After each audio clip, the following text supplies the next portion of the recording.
Hi, this is Rankin Roger from The Beat, and you're tuned into Six Towns Radio. It's the sound that leads the way every hour, every day. Broadcasting to Stoke-on-Trent and the world. This is Six Towns Radio.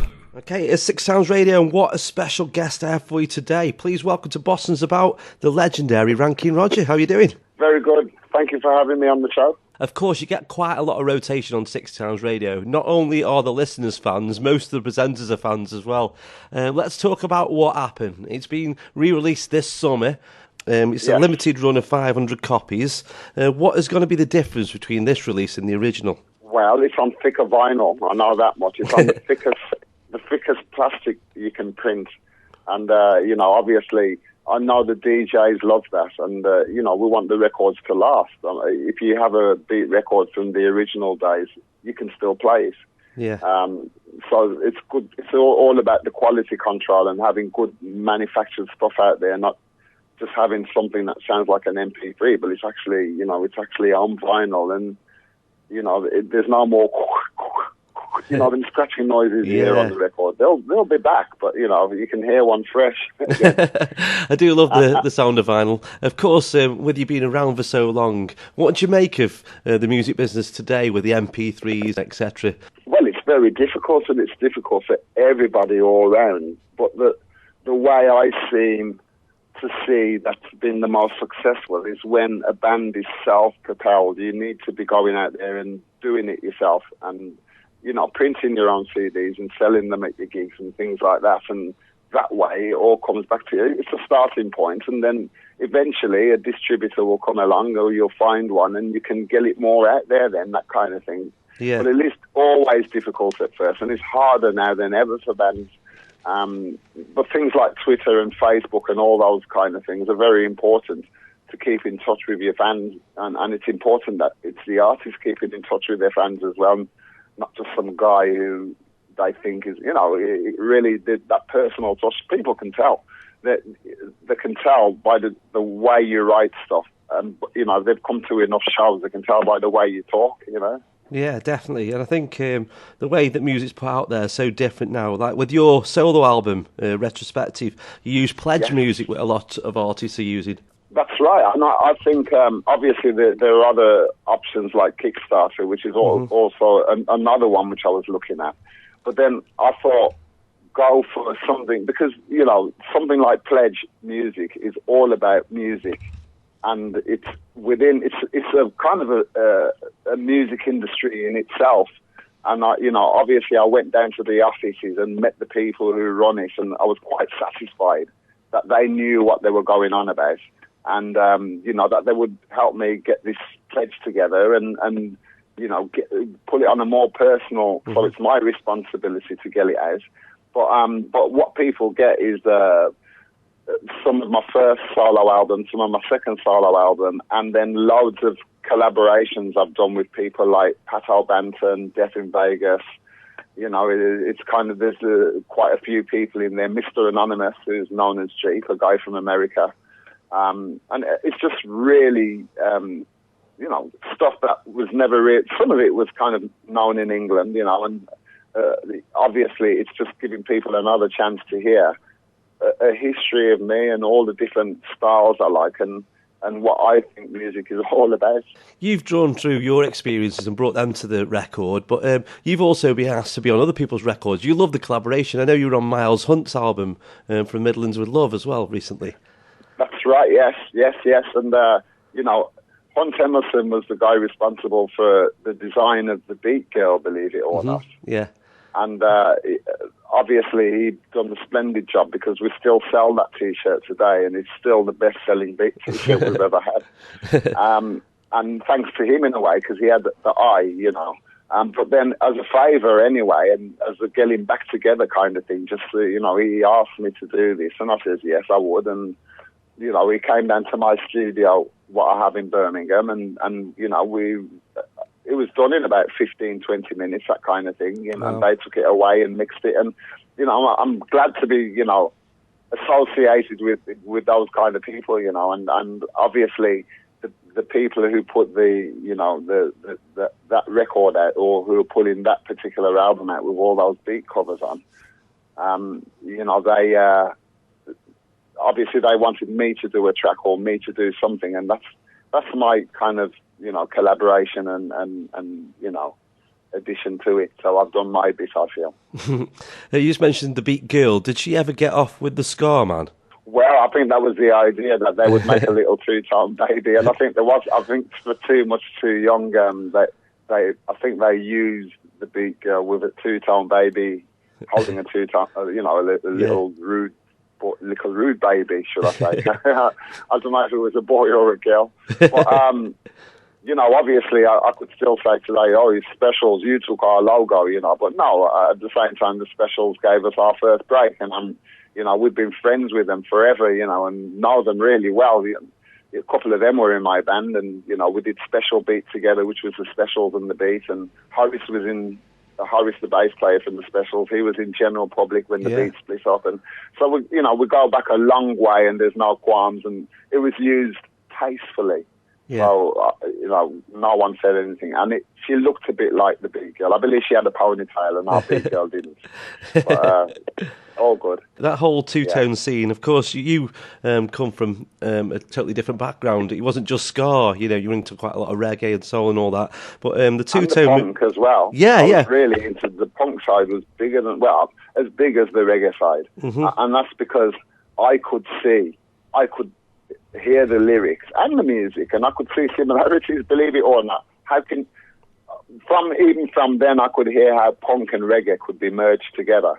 And I used to say to myself, if only there was a guitar right here in that reggae bit doing that, it'd be brilliant, And obviously, when I found the beat, I was like, that's it, straight away. It was like this mishmash of oddity that was very pleasant and still is. Yeah, there's definitely a fusion there, and some of the punk bands did record reggae type records.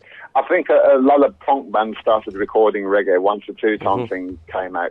We had like the Members and the Ruts and even the Clash, and people like that. So, I think I got to meet all those people, and that was an honour in itself. That kind of thing, and each one teach one. I learned a lot from the Clash. They learned a lot from the Beat. We were on tour with them, and it's just a shame they split up right when they were just about to. If they made one more record, they would have been bigger than U2. Yeah. And maybe even as big as the Rolling Stones, that kind of thing. Mm-hmm. So enough respect. I've learned a lot through the years, and 35 years later, giving my age away. I can only be even ever more thankful for the experiences I've had. It's been great. We've all had our up and downs in the business, don't get me wrong. I mean, it's hard to get a hit nowadays, but you can still do gigs and you can still entertain, and the crowds will come, and that's, something when you see them leaving with smiles on their faces. Well, 3 albums, loads of singles, loads of hit singles, so many songs that people know and have grown up with. That's right. And then on the other hand, there's the other side of the beat, like the twist and crawl and Too Nice to Talk. So the underground side of the beat, if you like. So there's kind of a commercialist side and an underground side, and the kind of, they all go together, Yeah. It's just, I'm amazed that we managed to get it together, because we didn't know, what direction we were going in. We just kind of went with the music, and, a lot of the beat sessions, when we recorded them originally, they were jam sessions, more or less. We were jamming and working it out, and we'd done gigs. We'd done quite a few gigs, but we were starting to notice things like, oh, you're playing a major here, but it should be a minor. And actually in the studio, that's where you start hearing what you're doing properly. And for the first time, you could hear the tunes, and we realised we had something special there. That first album, I just can't stop it. Yeah. Absolute classic, there's, untouchable in its own way, and so many different styles of music within it. And, I can listen to that album proudly today.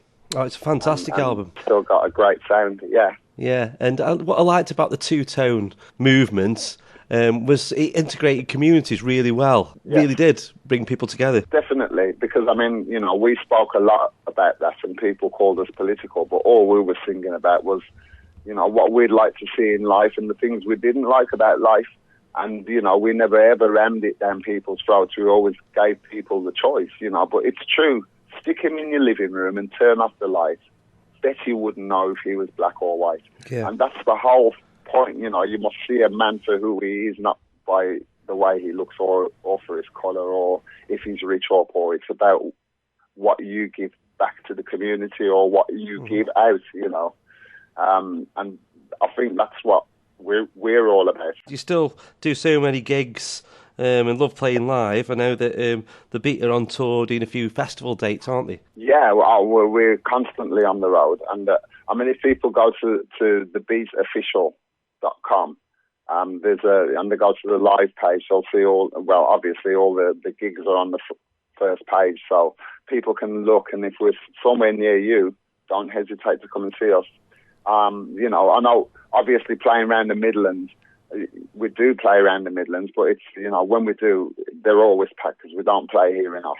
So it's going to be good to see something, up soon. I'm just trying to look through my schedule right now. But obviously, if people go to thebeat.com, the beatofficial.com, they'll be able to see all the gigs are kind of up. We're based in Stoke-on-Trent. I think the last time you played in Stoke, I remember, was the Love Music Hate Racism Festival at Britannia Stadium.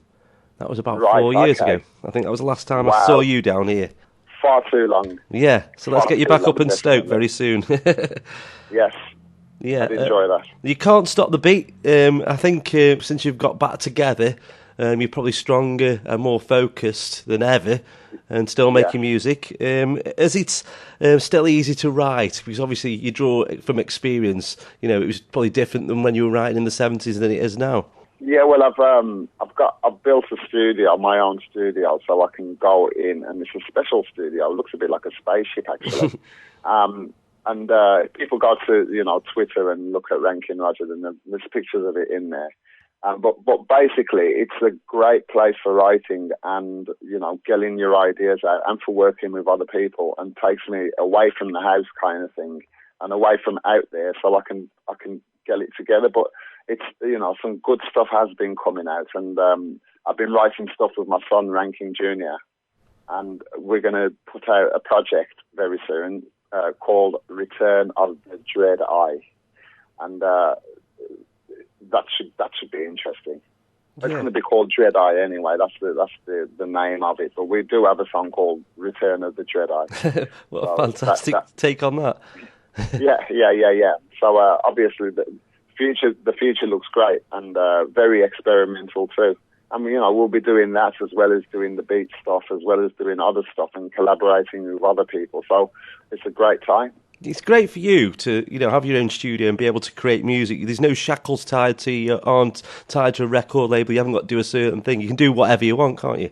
Well, absolutely. And, the neighbours are really good because it's not necessarily a soundproof studio, but it's, I never play the music that loud. It's never, and I stop playing after 10 or something. So it's kind of, I go to headphones if I want to hear something loud. Yeah. But it's a proper studio environment. So no matter where, because it's a circular room that I've had built, which is pretty phenomenal actually. It's a different acoustics to being in a square or a triangle or oblong room, and the sound is more like surround sound. So I can be on the other side of the room and talk to the wall, and you would hear me louder than if I turned around. It's fascinating, actually. It's a really interesting place. Interesting place to mix as well. Yeah, you've got the most amazing nickname, and are you surprised that it's stuck this long, Ranking Roger? Not really, because there are a lot of rankings, and people should know that. Like in the 70s, if you were an MC, you had the name Ranking in front of your name, and that's how people knew you were an MC. And so hail the name Ranking Roger, but it just has a nice ring to it, Yeah. And it's survived the trial of time. People still mention me, so that's good. You'll never get a guest slot on the Jonathan Ross show. Well, I will, but he'll have to call me Ranking. I insist. Well, it's been fantastic getting you on the phone today. I'll get everyone over to beatofficial.com. I know you're on Twitter at Ranking Roger. You've already said that. Get people down to these gigs and get this album. It's been so long since the original came out. So if you didn't have a vinyl copy of Wha'appen, you can get a limited edition copy very soon. Thank you very much, Ranking Roger. My pleasure. Thank you, sir.